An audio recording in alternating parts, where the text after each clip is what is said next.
బోరుగడ్డ అనిల్ అసలు నోటికి ఏం వస్తే అది మాట్లాడాడు. ఏ రకంగా మనం మాట్లాడేదానికి హద్దు పద్దు ఉండకుండా ఎలా మాట్లాడితే అలా మాట్లాడతాడో బోరుగడ్డ అనిల్ అలాగే మాట్లాడాడు. జగన్మోహన్ రెడ్డి గారిని చూసుకుని, ఆయన పార్టీ అధికార పార్టీని చూసుకుని ఇష్టానుసారం రెచ్చిపోయాడని చెప్పాలి. ఎవరెవరికో ఫోన్లు చేసి బెదిరించటాలు, మినిస్టరా, ఎమ్మెల్యేనా, ఇంకొకట, సాధారణ వాళ్ళ, ఎవరు అనేది ఆయనకు అనవసరం. ఆయన జగన్మోహన్ రెడ్డి గారి జోలికి ఎవరు వచ్చినా సరే ఏదో చేసేస్తాను అనుకునేటువంటి పరిస్థితి ఉండేది.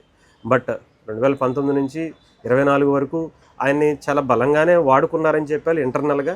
బట్ కాకపోతే ఇప్పుడు ఆయన ఎప్పుడైతే 2024లో కూటమి ప్రభుత్వం వచ్చిందో ఆ తర్వాత ఆయన మాట్లాడినటువంటి మాటలకు, చేసినటువంటి పనులకు ఆయన శిక్ష అనుభవించాడు. చాలా క్లియర్గా అతను కొంత సింపతి క్రియేట్ చేయాలనేటువంటి ఇదిలో కనిపించాడు.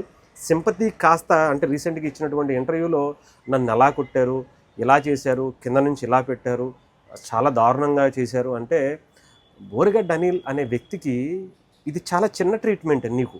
ఎందుకంటే అసలు నీ దగ్గర మానవత్వం అనేది చూపించకూడదనమాట. ఎవరైనా సరే మనిషి అనేవాడు ఎవడో కూడా నీకులాగా ప్రవర్తించకూడదు, నీకులాగా మాట్లాడకూడదు అనేది ఒక ఉదాహరణ కావాలి. అంతే తప్ప నీ మీద సింపతి క్రియేట్ చేస్తారని నువ్వు పడే పాటలు, హైదరాబాద్లో నువ్వు తిరిగేటువంటి మీడియా ఛానల్స్, ఎక్కడనే ఎన్ని ఛానల్స్కి వెళ్ళారో, ఎన్ని ఛానల్స్లో మీరు ఇంటర్వ్యూలు ఇచ్చుకుంటూ మాట్లాడుకుంటున్నారో అవన్నీ కూడా చాలా వరకు తెలుసు నాకు కూడా. ఎందుకంటే ఈవెన్ ఒకనొకళ్ళు అయితే నాకు ఫోన్ చేసి నువ్వు కూడా ఇంటర్వ్యూ చేస్తావా అన్నారు. నేనైతే మాత్రం అలాంటి జీవితంలో నా ప్రాణం పోయిన అలాంటి వ్యక్తి జోలికి నేను వెళ్ళను. అలాంటి వ్యక్తిని నేను నా ఛానల్స్లో చూపించను. నేను పనిచేసే ఛానల్లో కావచ్చు, నా ఛానల్లో కావచ్చు చూపించను అని చెప్పాను. ఎందుకంటే అలాంటి వ్యక్తి సమాజానికి అత్యంత హానికరం. ఈవెన్ ఆయన సామాజిక వర్గానికి కావచ్చు, లేదంటే భారతదేశంలో ఉండేటువంటి అసలు ఏ సామాజిక వర్గానికైనా కూడా అతను అత్యంత ప్రమాదకరమైనటువంటి వ్యక్తి అని చెప్పాలి. అతని వల్ల మిగతా కుటుంబ సభ్యులు కావచ్చు, ఆయన సామాజిక వర్గం కావచ్చు, అందరూ కూడా చాలా ఇబ్బంది పడుతున్నటువంటి పరిస్థితి.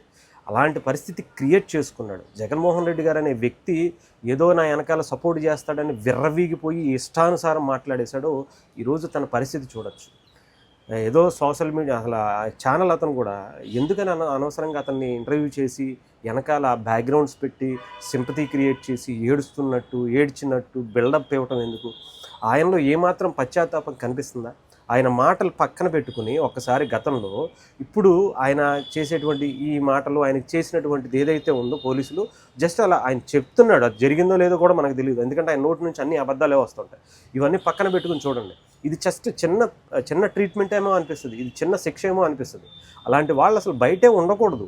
సమాజంలో చాలా హానికరమైనటువంటి వ్యక్తులు అలాంటి వ్యక్తుల్ని మీరు ఇంటర్వ్యూలు చేసి ఇంకా అతనికి సింపతి క్రియేట్ చేయాలనేటువంటి పరిస్థితిలో ఉన్నారు అంటే, ఆఖరికి మీరు చూస్తే వైఎస్ఆర్సీపీకి సంబంధించినటువంటి వాళ్ళందరూ కూడా కొంతమంది అతను మా అధికార ప్రతినిధిగా ఉన్నటువంటి వెంకటరెడ్డి గారిని ఆయన మాట్లాడినటువంటి మాట, ఆడెవడు ఈడెవడు అంటే ఇంకా బలుపు దిగల, ఇంకా మాటలు మాడల. నాకు జగన్మోహన్ రెడ్డి గారే ముఖ్యం, నాకు ఆయన కోసం ఏదైనా చేస్తా, ఆయన కోసం ఏమైనా చేయడానికి సిద్ధం అనేటువంటి మెసేజ్లు ఏ రకంగా తీసుకెళ్తాయి, ఎలాంటి సైకో లక్షణాలను క్రియేట్ చేస్తే, రేపొద్దున ఆయన కోసం ఏమైనా చేస్తానంటే, ఏమైనా చేయడానికి రెడీగా ఉన్నాను అంటే, నాకు నా పార్టీ నా ఇష్టం వచ్చినట్టు చేస్తా అంటే, దీన్ని వైఎస్ఆర్సీపీ కూడా ఖండించలేనటువంటి పరిస్థితిలో ఉంది. గతంలో మాకు సంబంధం లేదని చెప్పినా, ఆయన జైలుకి వెళ్ళినప్పుడు సపోర్ట్ చేయకపోయినా ఆయన చాలా క్లియర్గా చెప్తున్నాడు, జగన్మోహన్ రెడ్డి గారు నాకు చాలా సపోర్ట్ చేశారు అని. సో దాని గురించి మీరు బయటకు వచ్చి మాట్లాడాల్సినటువంటి అవసరం ఉంది. అలాంటి ఒక అరాచక శక్తిని మీ వెనకాల పెట్టుకుని సమాజానికి ఏం మెసేజ్ ఇద్దామని కారమూరి వెంకటరెడ్డి గారు మీరు ఒక్కసారి ఇది గుర్తుపెట్టుకోండి. బోరుగడ్డ అనిల్ అనే వ్యక్తి మీరు మిగతా మీడియాలో కూర్చుని అసలు మీ ముందు ఫోన్ పెట్టేసుకుని ఇష్టానుసారం మాట్లాడేసుకుంటూ ఉంటారు. అబ్బో పెద్ద పెద్ద ప్రగల్భాలు పలికేస్తారు. మా జగన్ అన్నంత ఉత్తముడే లేడు అని చెప్తారు. మిమ్మల్ని కూడా ఎవడు ఈడెవడు అని చెప్పి తీసి అవతల పడేశాడు కరేపాకులాగా. అలాంటి వ్యక్తిని మీ జగన్మోహన్ రెడ్డి గారి సపోర్ట్ లేకపోతే ఇప్పుడు నేను బయటికి ఎలా వచ్చేవాడిని అని అడుగుతున్నాడు. పైగా మన లోటస్ పౌండ్లో కలిశానని కూడా చెప్తున్నాడు. మీరు కలిశారు, ఆయన కలిశారు. మీకు ఆయనకి తేడా ఏంటి? మిమ్మల్నే ఈక ముక్కలా తీసి పడేసేటటువంటి వ్యక్తి, మిమ్మల్ని వాడు వీడు అంటే మీకే గౌరవం ఉన్నటువంటి వ్యక్తి, మీకు నిజంగా చెప్పాలంటే మీకు అంత దమ్ము ధైర్యం ఉంటే ఆయన గురించి ఒక ప్రెస్ మీట్ పెట్టి లేదంటే ఒక వీడియో చేసి బయటకు వదలండి. వెంకటరెడ్డి గారు ఆయన మా పార్టీకి సంబంధం లేదు, నేను కూడా వాడు వీడు అంటాను, ఆడెవడో నాకు సంబంధం లేదనేటువంటి మాట మీరు మాట్లాడగలుగుతారా? ధైర్యమే చేయలేరు. ఎందుకంటే మీకు పైనుంచి ప్రెజర్ వస్తుంది. ఏదో బయటికి మాట్లాడతారు తప్ప అతను మా వాడు కాదు అనేటువంటి చెప్పే ధైర్యం వెంకటరెడ్డి గారికి కూడా లేదు. అంటే మిగతా విషయాల మీద సొల్లు కవర్లు చెప్పడం కాదు, ఇలాంటి వ్యక్తుల గురించి కూడా బయటకు వచ్చి మాట్లాడాల్సినటువంటి అవసరం మీకుంది. లేకపోతే ఆయన మీరు ఒకటే అనేటువంటి సందేశం ఉంది. ఆయన చాలా క్లియర్గా చెప్తున్నాడు, నేను ఎస్సీ అని చెప్పి నా గురించి తక్కువగా చేసి మాట్లాడుతున్నాడు వెంకటరెడ్డి అని. మరి మీరు దానికి ఏం సమాధానం చెప్తారు? దాని గురించి మాట్లాడగలిగేటువంటి దమ్ము ధైర్యం మీకుందా లేదా అనేది మీరు బయటకు వచ్చి మాట్లాడిన దాన్ని బట్టే ఉంటుంది. లేకపోతే ఏమి చేయలేదు. ఇకపోతే ఎవరైనా సరే పేటీఎం బ్యాచ్ కావచ్చు, ఇంకొకరు కావచ్చు, 1కి 2 సార్లు ఆలోచించుకోవాల్సినటువంటి విషయం.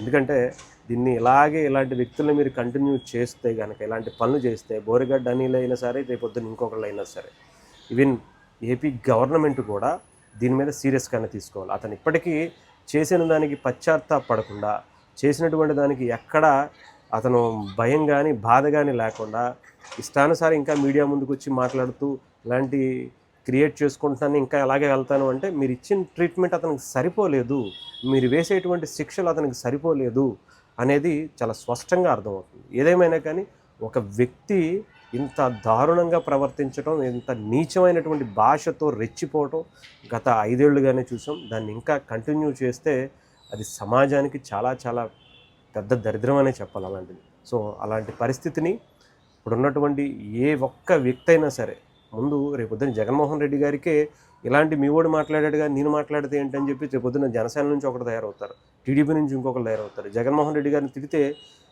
అప్పుడు ఏం చేశారు, మమ్మల్ని మహా అయితే బోరిగడ్డ అనిల్లా బయటకు తీసుకొచ్చారు.